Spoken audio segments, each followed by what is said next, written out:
اللہ کے نام سے جو رحمان اور رحیم ہے۔ الف لام میم۔ اللہ وہ زندہ جاوید ہستی جو نظام کائنات کو سنبھالے ہوئے ہے، حقیقت میں اس کے سوا کوئی خدا نہیں ہے۔ اس نے تم پر یہ کتاب نازل کی جو حق لے کر آئی ہے اور ان کتابوں کی تصدیق کر رہی ہے جو پہلے سے آئی ہوئی تھیں۔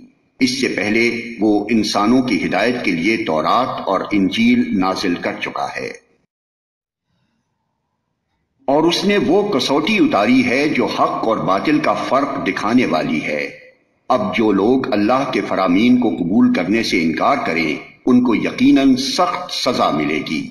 اللہ بے پناہ طاقت کا مالک ہے اور برائی کا بدلہ دینے والا ہے۔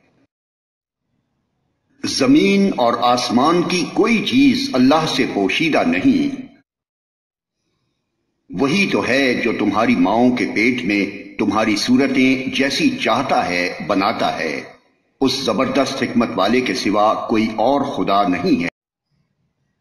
وہی خدا ہے جس نے یہ کتاب تم پر نازل کی ہے۔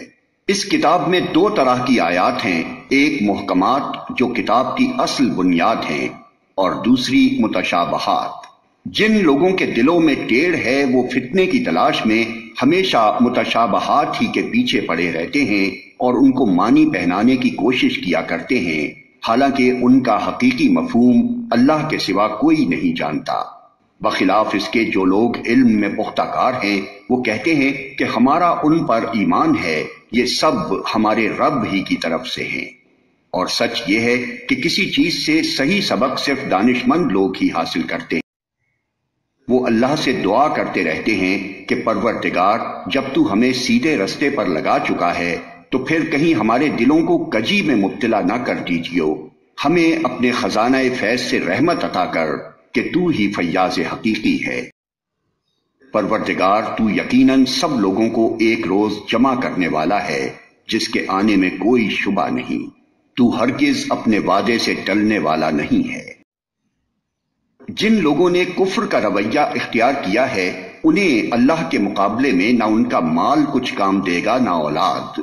وہ دوزخ کا ایندھن بن کر رہیں گے۔